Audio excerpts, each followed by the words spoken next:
Hello magical minds, welcome to Educo gravity study channel. Magical minds, आज हम fifth 5 year plans के objectives को cover up करेंगे। तो चलिए आज के सेशन को स्टार्ट करते हैं। इंडियन इकोनॉमी का सेशन है fifth 5 year plan. Introduction. Fifth 5 year plan लागू करने का टाइम था 1 अप्रैल 1974 से 31 मार्च 1979। जैसा कि ये हमारा फाइनेंशियल ईयर भी होता है 1 अप्रैल से 31 मार्च। फिफ्थ 5 ईयर प्लान मैंने टाइम बता दिया। इसमें जनता government declare this plan close 1 year prior to its schedule.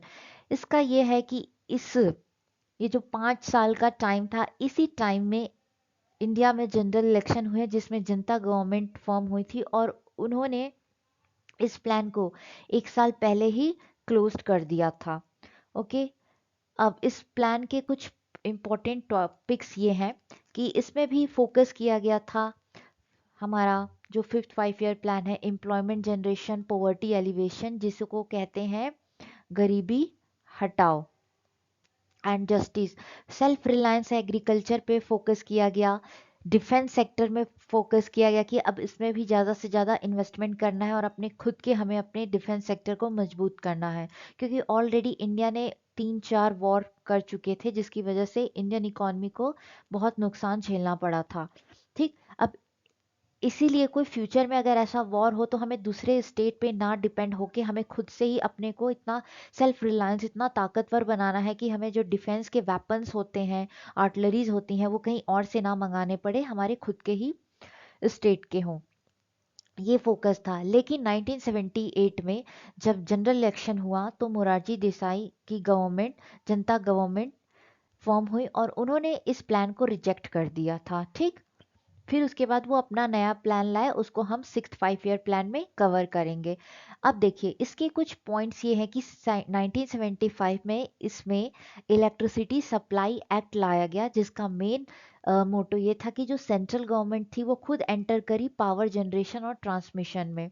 फिर इंडियन नेशनल हाईवे सिस्टम लाया गया, जिसका मेन मोटो ये था कि रोड जो है हमारे स्टेट्स के, उनको ज़्यादा से ज़्यादा रोड कंस्ट्रक्शन पे फोकस किया जाए, वाइडन किया जाए, रूरल एरियाज में रोड बनाया जाए, जो ट्रैफिक है अर्बन एरियाज में उनको इम्प्रूव किया जाए और टूरिज्म को ज़्यादा से ज़्यादा एक्सपेंड किया जाए। ठीक, एंड मिनिमम नीड्स प्रोग्राम भी लाया गया।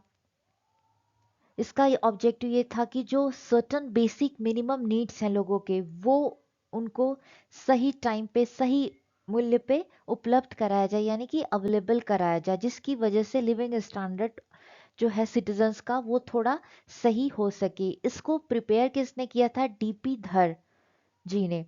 इसका टारगेट ग्रोथ रेट जो था वो 4.8 था and the actual growth rate जो हुआ था वो 4.8 हुआ था और जो टारगेट था 4.4 था। तो इसमें जो हमारा ग्रोथ रेट था वो अच्छा था।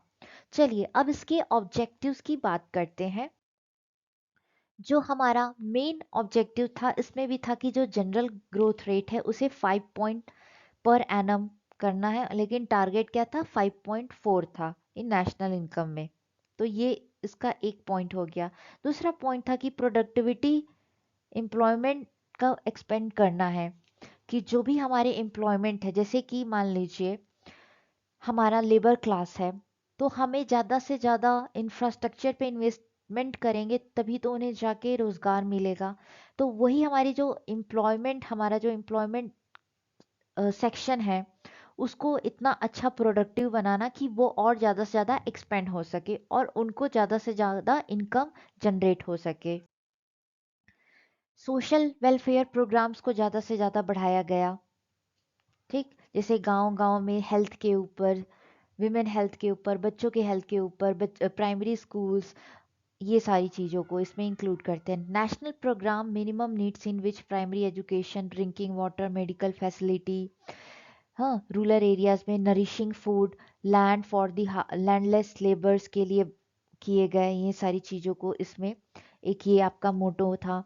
इलेक्ट्रिफिकेशन दिया गया, गांव गांव तक बिजली पहुंचाने का काम किया गया। साफ सफाई का काम, जो भी अर्बन हो गए, रूरल एरियाज में अगर गंदगी है तो उसको स्वच्छ करने का प्रोग्राम चलाया गया। जो हमारे सब एरियाज थे, मतलब कि जो अर्बन एरियाज के आसपास के एरियाज थे उस पे फोकस किया गया, उनको डेवलपमेंट करने पे फोकस किया गया। फिर आपका आता है कि एग्रीकल्चर और इंडस्ट्रियल प्रोड्यूस और कमोडिटीज को ज़्यादा से ज़्यादा प्रोड्यूस हो सके, ये हमारा एक और इसका ऑब्जेक्टिव था कि जनरल यूज़ के लिए ज़्यादा से ज़्यादा मिल सके। Adequate collection and distribution system in order to provide commodities to poor people, जो हमारे गरीब वर्ग के लोग थे। सरकार हमेशा से ही फोकस ये रहता है कि जो भी है गरीब तबके के भी लोग हैं सबको इंक्लूसिव इकोनॉमिक ग्रोथ में इंक्लूड किया जाए, सबको एक साथ लेके चलने का प्लान होता है। तो इसी मद्देनज़र रखते हुए कि एडुकेट कलेक्शन जैसे कि ग्रीनरी हो गया, एग्रीकल्चर प्रोडक्ट्स हो गया, और उसका सही तरीके से डिस्ट्रीब्यूशन कि ये हर इंसान के पास जा सके और उसके जो भी उसकी पूर्ति है उसे की जा सके। एक्सपोर्ट प्रमोशन पे ज़्यादा फोकस किया गया कि हमें अपने एक्सपोर्ट को ज़्यादा बढ़ाना चाहिए। वेज पॉलिसी लाया गया लेबर्स के लिए। हाँ, ये एक हो गया। Focus on reducing social economic inequalities था, उसको कम करने के लिए ये सारी चीज़ें की गई। जो भी समाज में बड़ा छोटा इधर उधर की जो बातें हैं जिसकी वजह से कुछ नेगेटिविटी सोसाइटी में क्रिएट होते हैं, उसको कम किया जा सके, लिविंग स्टैंडर्ड को इम्प्रूव किया जा सके, ये सारी चीज़ें। अब हम बात करते हैं नोट्स पे।